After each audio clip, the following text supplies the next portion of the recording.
The bite wasn't hard, just enough to draw a scream, enough to make the fork clatter against the plate, enough to make the baby cry. The nanny's wrist bled, and the K9 growled low in his throat like he knew something no one else in that kitchen did. Outside, sunlight streamed over a quiet farmhouse, the baby's cereal bowl still warm. But inside, a line had been crossed. By noon, the kitchen was sealed off with tape. The dog was in isolation, and the sheriff's hands were shaking. If stories like this leave you thinking long after they're done, you're in the right place. The morning had started like most others at the Reynolds farm. Fog peeling slowly off the fields, dew glinting on rusted fence wire, and the old windmill creaking in the distance. Inside the kitchen, the hum of the fridge blended with the faint buzz of morning news on the radio. Eleanor, the nanny, stood at the counter spooning mashed banana into a bowl of baby cereal.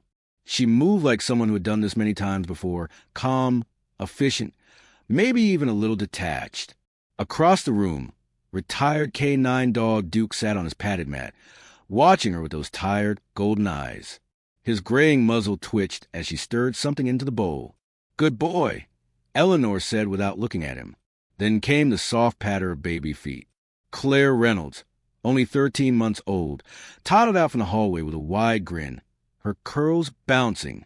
Eleanor knelt, wiping her hands, her smile a little too fixed. "There's my sunshine," she cooed. Duke rose from his mat. Eleanor sat Claire down in a high chair, fastened the tray, and spooned the first bit of cereal toward her mouth. And that's when Duke lunged, not at the baby, at Eleanor. His jaws snapped around her wrist just as she lifted the spoon.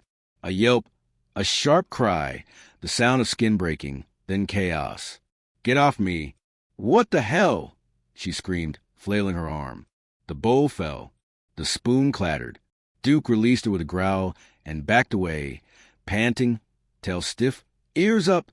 Claire began to cry, startled, arms outstretched. Eleanor staggered to the sink, her wrist bleeding, hands shaking as she grabbed a dish towel. "What is wrong with that animal?" she shouted. Footsteps thudded down the hallway. Sarah Reynolds, the baby's mother, stormed in wearing slippers and a bathrobe. She froze when she saw the blood. "Jesus, what happened?" "That dog attacked me," Eleanor cried. Duke stood by the knocked-over bowl, his nose hovering near the spilled cereal. But he didn't eat.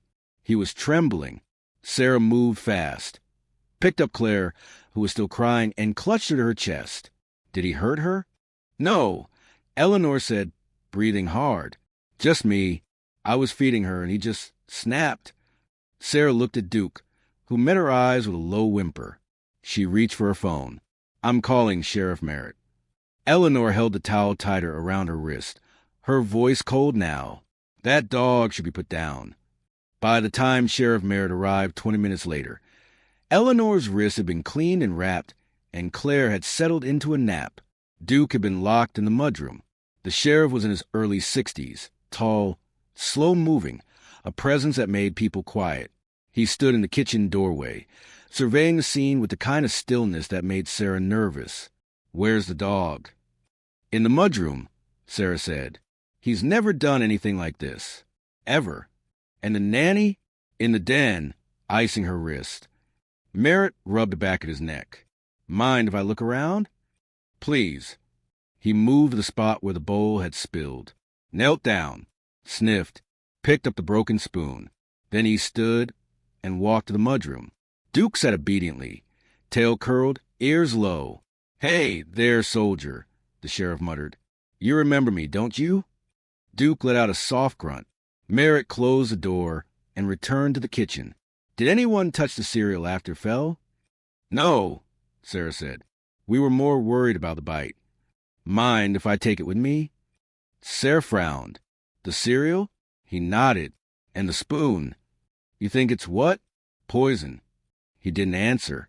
"I'll need to ask Eleanor a few questions." Eleanor sat stiffly in the den, holding a cold pack.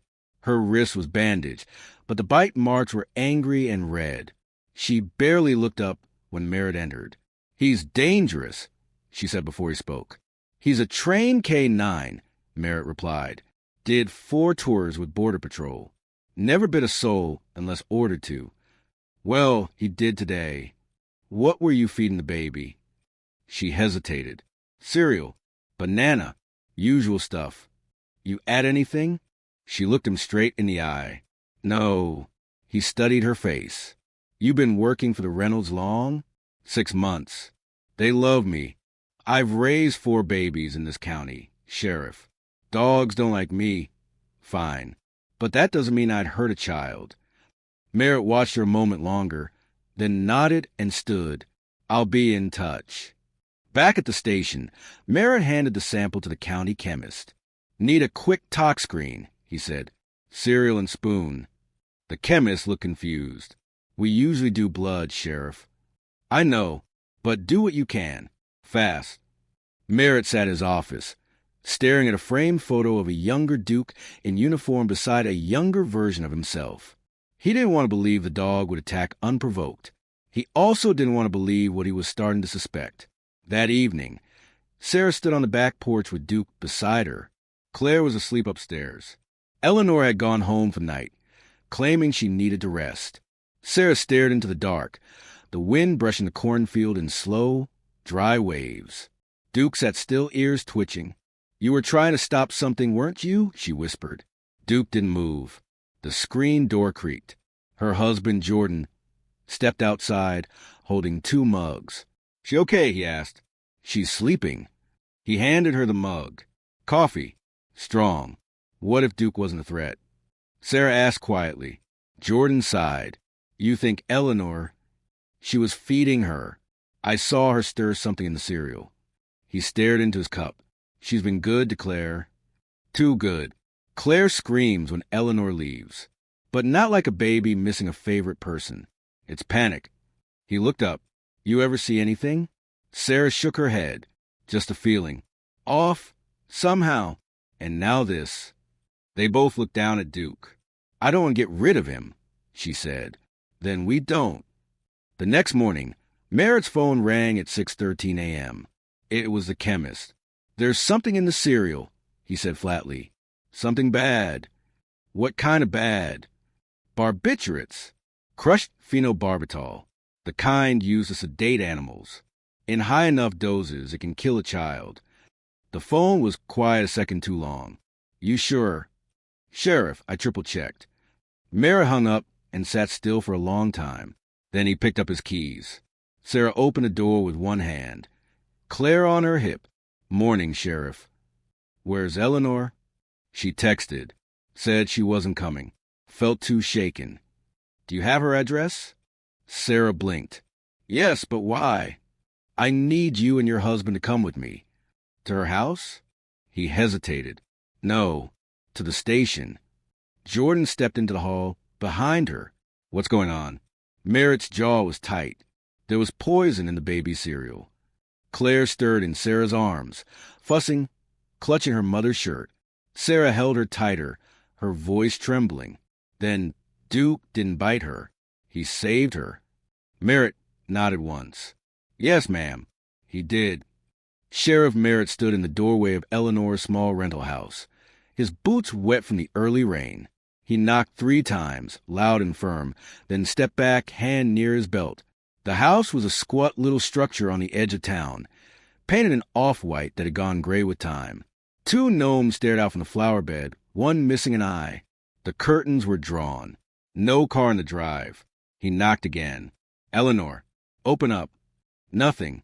He glanced toward Deputy Trace, standing behind him. Go around back. Trace nodded and moved quietly along the side. Merritt waited, heart ticking slower than it should. A minute later, Trace appeared at the front. She's not here, Sheriff.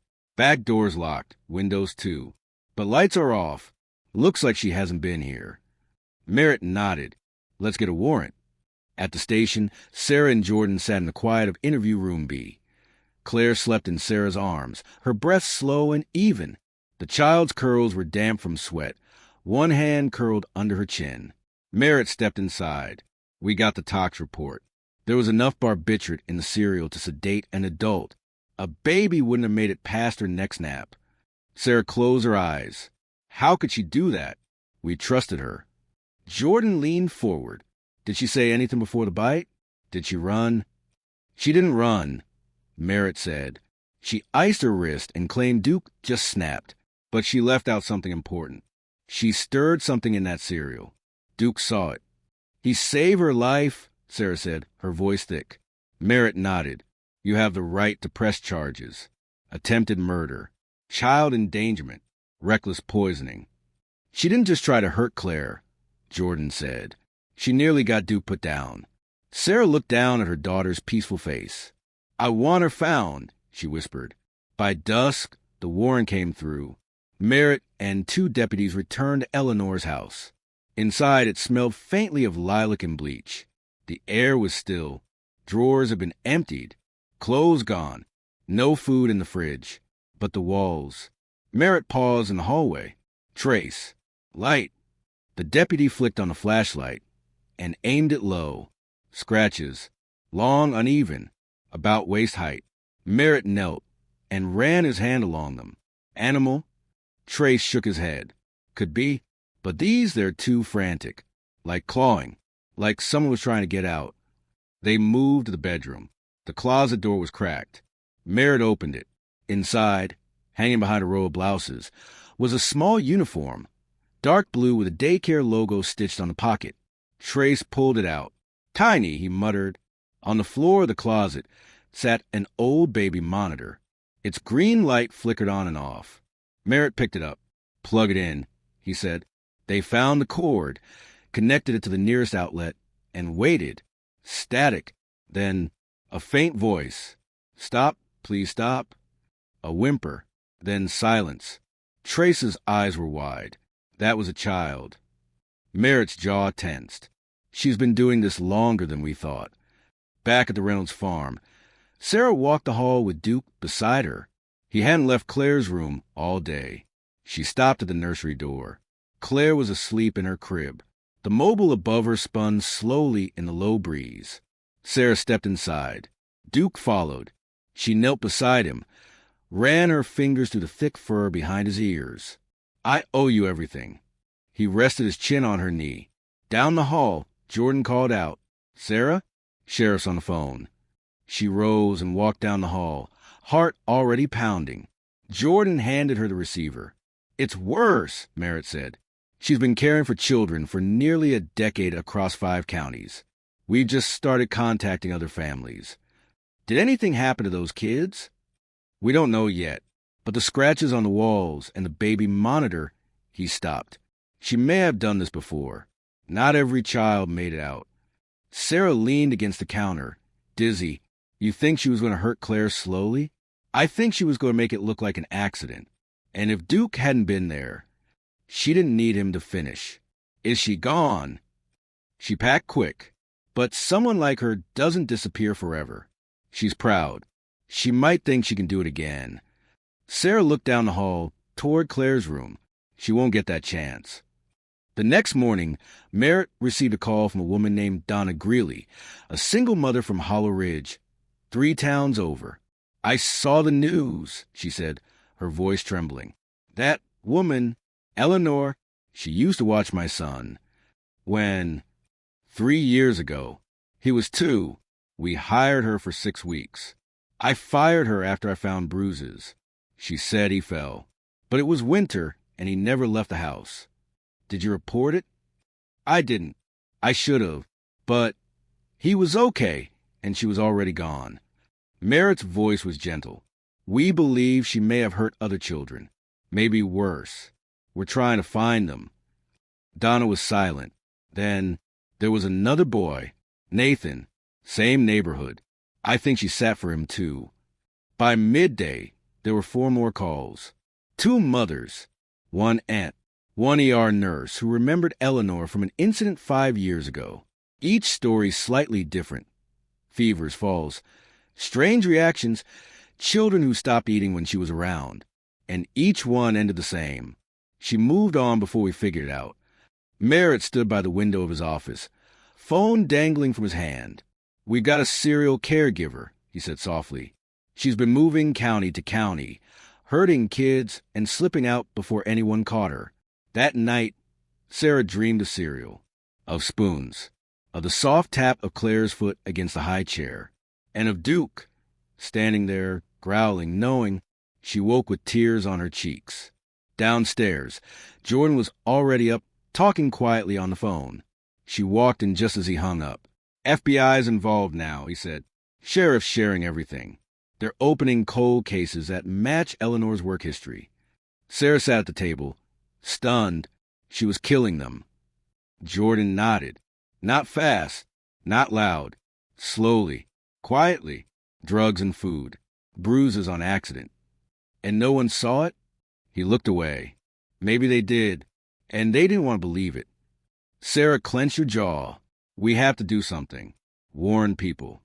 We already did, he said. The sheriff's sending her photo statewide. There's a bulletin going out to every parent who's ever hired childcare. She reached down, and Duke placed his head in her lap. He's the only reason Claire's alive, she whispered. And that's when it hit her. The way Duke had stared at the cereal bowl. The way he'd ignored the banana. Something he used to love. Jordan, that spoon. He looked up. What about it? Wasn't ours. We never used that set. It had the rabbit handle. That one's buried in the back drawer. They stared at each other. She brought it, Sarah said slowly. She brought her own spoon. Across the state, a gas station clerk handed a receipt to a thin woman in sunglasses and a scarf. She had a bandage around her wrist. The child on her hip sucked on a pacifier and stared vacantly at the wall. The woman turned, thanked the clerk, and stepped outside. Her car idled in the corner. A dented sedan with a Pennsylvania plate. She strapped the child into the back seat, adjusted the blanket, and whispered softly, There, just a little longer. Then she drove north, disappearing into fog. The fog clung to the roadside like a shroud as Sheriff Merritt's cruiser rolled steadily north, the tires humming against the wet asphalt. The call had come through just hours ago, a tip placing Eleanor in a rundown motel near the state line. No name on the registration. No one who checked in with her. Just a dark shadow fleeing ahead of a trail of broken lives. Inside the car, Merritt stared at the worn photo pinned to his dashboard. Eleanor smiling, a younger version of herself, holding a baby with innocent eyes. It was hard to reconcile that image with the woman who had nearly killed a child and vanished. Deputy Trey sat beside him, tapping his fingers on the wheel. She's smart. She's been covering her tracks for years. We don't know what she's capable of when cornered. Merritt nodded. We have to be ready for anything. The motel smelled of stale cigarettes and desperation. The walls were thin, the neon sign flickering in the night. Merritt and Trey stepped out, badges tucked under rain jackets, hands resting near their holsters. Room 14 was quiet, the door slightly ajar. Merritt pushed it open. Inside, the dim light revealed a woman huddled on the bed, a small bundle wrapped tightly against her chest. Her wrist was freshly bandaged. Eleanor. She looked up, eyes sharp, calculating. Sheriff, she said softly. I knew you'd come. Trace moved forward, hands raised. Eleanor shook her head. Don't. I'm not dangerous. Not to her. She nodded toward the baby. Merritt stepped closer, eyes never leaving hers. This ends now, Eleanor. You've hurt too many children, too many families. She smiled, but it didn't reach her eyes. Families don't understand, she whispered. I was saving them. By poisoning babies? Merritt's voice was cold. By hiding children in closets? Her eyes flicked toward the door. Why, Eleanor? Why do this? She swallowed, voice breaking. I wanted to protect them from the world, from pain, from hurt. I thought if they were sedated, calm, maybe they'd be safe. Sarah's words echoed his mind, slowly, quietly killing them. Merritt motioned to Trace. Get the cuffs. Eleanor didn't resist. At the station, the interrogation room was heavy with silence. Merritt sat across from Eleanor. The baby monitor still on the table, a faint static hum filling the space. She trusted you, Merritt said quietly. You betrayed that trust. How? I didn't want to hurt anyone. I couldn't stop. He watched her closely, the tears slipping down her cheek, the tremble in her hands. You endangered a child's life. The baby's food was poisoned. You attacked Duke when he tried to protect her. Her face twisted with guilt. I was scared. He was stopping me. Merritt shook his head. Duke saved Claire's life. That dog saw the truth. Eleanor closed her eyes. I lost control. The baby monitor crackled. Then a soft cry from the speaker. Merritt stood. Your story ends here. Days later, the farmhouse felt quieter. Duke lay by the hearth, older but alert, eyes still watching. Sarah sat beside him, Claire playing with a wooden block on the rug. Jordan came in with 2 mugs of coffee. She's been arrested, Merritt told him gently. Charges filed. Investigation ongoing. Sarah nodded, her eyes tired but grateful. Duke knew. He saw what we couldn't. Jordan smiled softly. Sometimes the most loyal protectors are the ones who can't speak. Sarah looked at Claire, her breath catching. The hardest part? Trusting again. Duke lifted his head, his gaze meeting Sarah's. In the end, love isn't always loud, she whispered, but it's fierce. Weeks passed, and the town slowly began to heal. The shadows left by Eleanor's betrayal lingered, but so did hope. At the county fair, Claire toddled toward a small booth with a stack of ribbons. Duke walked close behind, his pace slow but steady. Sarah watched, a quiet smile touching her lips. Sometimes the smallest acts, a growl, a bite, a whisper, could change a life forever. And sometimes the fiercest battles were fought in silence.